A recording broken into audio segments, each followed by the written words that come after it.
Yesterday, while I was at work, Ava came up to me and casually announced that she would be going on a date with her colleague. Yep, a date. I'm Nathan, 32, and I have been married to Ava, 33, for almost 7 years. We've always lived a relatively quiet life, no kids by choice, and we were content. At least I thought we were. Things started to feel different a few months ago when Ava began mentioning that her life felt stagnant, like she was stuck in a dull loop. She hinted that having a child might break this rut. I suggested that we could talk about it, even though it hadn't been in our plans. But after 1 or 2 discussions, she shrugged it off, calling it a passing thought. I brushed it off too, thinking it was just some fleeting anxiety or a phase. I should have known it was the beginning of something much darker. And then came yesterday, the day when she simply said, "I'm going on a date tonight." I was confused at first, assuming it had to be a joke. I chuckled, expecting her to laugh with me. But her eyes were dead serious, lips pursed. She was not joking. "What do you mean a date?" I asked, my voice shaking with a mix of confusion and disbelief. She explained it was with Eric, her colleague, just to shake things up a bit and make life exciting. Exciting? I could hardly believe what she was saying. I stared at her, hoping that she'd realize the absurdity. But she just gave me that dismissive smile, the same one she uses when she talks about mundane things like buying groceries. Ava explained how Eric was having similar feelings of stagnation in his life, and they had connected over their shared frustration. She swore it was just dinner. And what did she call it? A date. A date. As if it was nothing more than 2 friends catching up over coffee. When I demanded to know why she had to call it that, she insisted on being transparent with me. Transparent? The word made me want to throw up. Before I could get a word in, she brushed me off with a kiss on my forehead, turned around, and walked away to get ready. She left me there, on the couch, stunned. I watched her put on that scarlet dress, her favorite, and a sudden wave of helplessness washed over me. My thoughts raced in panic, disbelief. What was happening to my life? I called my best friend Kevin for some beers.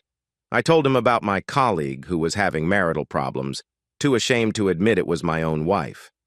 He said maybe it was just a harmless night out. But I knew better. Deep down, I knew this was the start of something I could never take back. Ava returned home earlier than I expected, around 9:30.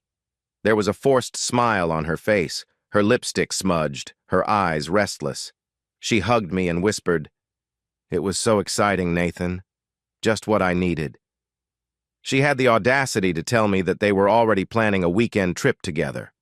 A weekend trip. The air inside my chest felt like poison. Anger choked my words. But I just stared at her. It felt like my insides had turned into broken glass. I couldn't sleep that night, lying on the couch as far from her as possible, my thoughts replaying every moment of betrayal. I realized the marriage was over. There was no saving it. But if she thought she could walk all over me without any consequences, she was wrong. I had been a devoted husband, faithful to the core, and this is how she repaid me? The more I thought about it, the clearer it became. I would make her regret everything she had done.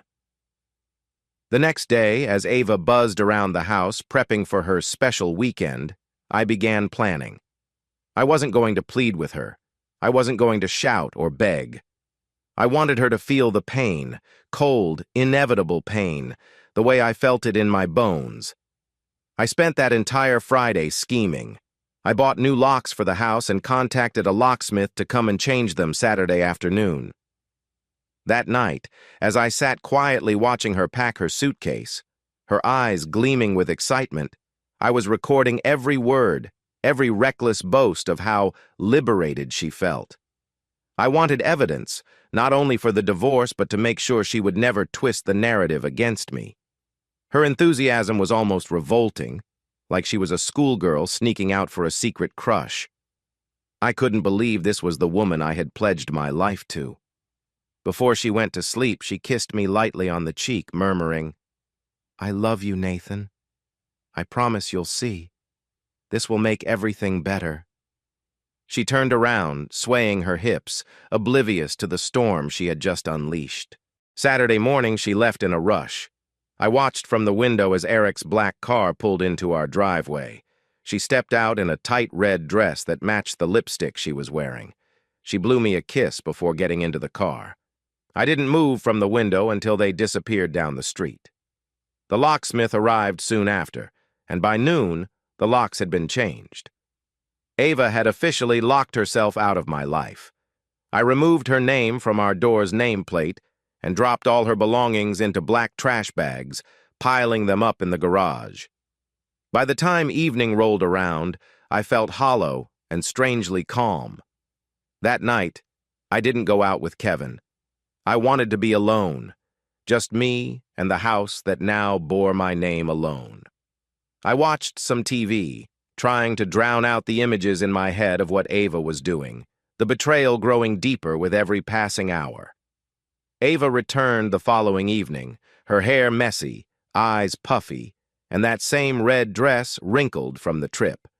She knocked on the door at first, and then when her key didn't fit, she started banging, calling my name repeatedly.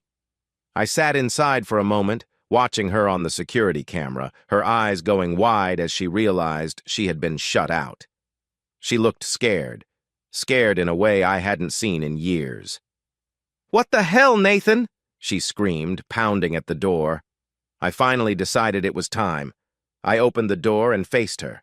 Her eyes were wild, red from crying. She looked less like the woman I knew and more like a stranger, someone foolish and desperate. "Why are you doing this?" she sobbed, trying to push past me to get inside. I stood firm, blocking her way. I told her, "You wanted excitement, Ava. Here it is. Your life as you knew it, over. This is what you wanted, isn't it?" She pleaded with me, tears streaming down her face, the cold winter air making her shiver. I tossed her a phone recording of her boasting about her exciting weekend plans. Her face went pale as she realized I had recorded her. "You destroyed us, Ava, and now you'll get to live with the consequences," I told her coldly. She screamed about how she was sorry, how Eric had forced her. But it didn't matter to me. She had left willingly, and she had returned, expecting me to forgive and forget. I pointed to her bags in the garage and told her to take them and leave. "You wanted adventure? How about navigating life on your own?" I added as I slammed the door shut. She stayed in the driveway for a long time, probably hoping I'd relent. But I didn't. The divorce papers would be served soon, and there was no way I was letting her back in. The weeks that followed Ava's dramatic eviction from our house were like watching the aftermath of a storm. I filed the divorce papers and instructed my lawyer to have them delivered to her parents' home since she had nowhere else to go. She'd been staying with her childhood friend, Julia, who probably didn't even know half of the story. But Ava wasn't just sitting back quietly. She reached out to me repeatedly. Texts, calls, voicemails, each one more desperate than the last. She even had her mother call me crying, begging me to give her another chance. But there was nothing left between us, just a gaping wound I wanted nothing more than to close for good. Every time Ava called, I remembered her carefree laugh as she packed for her weekend with Eric, her confidence in how strong our marriage was, her dismissiveness when I begged her not to go. Those memories were like acid in my chest, eating away at me, and they were what kept me resolute. She had betrayed me, betrayed us. There was no coming back from that. I knew her next move before she even tried it. Ava showed up at my office one Wednesday afternoon. I was sitting at my desk, flipping through reports when I heard the commotion outside. The secretary's voice, followed by Ava's, pleading, "Just let me talk to him, please." I stepped outside to find her, disheveled and holding the divorce papers in her hands, her eyes swollen from crying. I could see she was on the brink of falling apart. My colleagues all looked on awkwardly as I pulled Ava into a side room. "What do you want, Ava?" I asked coldly, crossing my arms. She thrust the divorce papers toward me. "I won't sign them, Nathan. I can't do this. I love you. Please, let's talk. We can fix this." I stared at her. The woman standing in front of me was a shadow of her former self. There was no more arrogance, no more thrill-seeking bravado. She looked hollow, desperate. "We have nothing to talk about," I replied. "You already made your choices, Ava. Now you get to live with them." Tears welled in her eyes and her voice shook. "It was a mistake, Nathan. I thought it would be exciting, but it was a nightmare. I was stupid. I love you. You're the only person I ever wanted." I felt my fists clench. "You thought you could play with fire and then come back as if nothing happened? You think I can just forget what you did?" She reached for my hand, but I pulled away. "I've already given you your answer," I said before walking out and leaving her standing alone. My heart felt heavy, but I knew what I had to do to finally end this nightmare. After her dramatic office visit, Ava stopped contacting me for a while. I'd heard from a mutual friend that she had started therapy, which was probably the first genuinely positive step she'd taken since all of this started. But even as she seemed to be getting herself together, I wasn't done. I needed more than just her signature on divorce papers. I needed closure.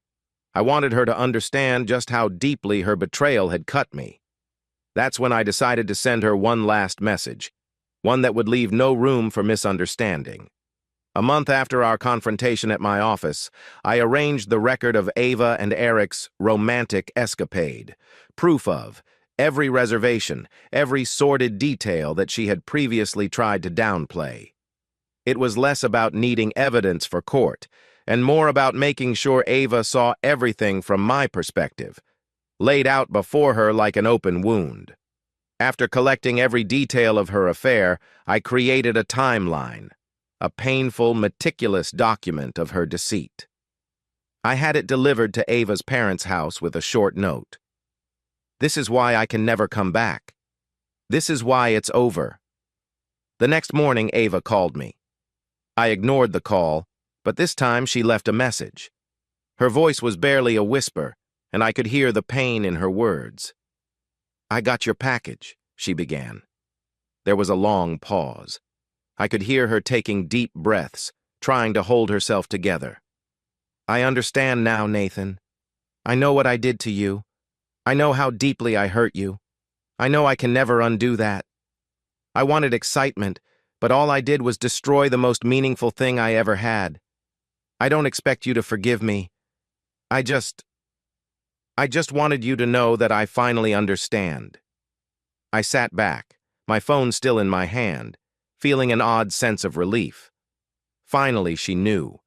There was no excuse, no attempt to justify her actions, just an understanding that she had broken something irreplaceable. I knew I could start to heal now. The divorce was finalized quietly a few weeks later. There were no dramatic scenes, no arguments. Ava signed the papers, and that was it. She moved back in with her parents, and I stayed in the house. My house now, with her name erased from every part of it. It was strange being alone, but in many ways it felt like a relief. The quietness of the empty house wasn't lonely. It was peaceful. I no longer had to fear coming home, no longer had to wonder what new torment awaited me. I poured my energy into myself, something I hadn't done in a long time.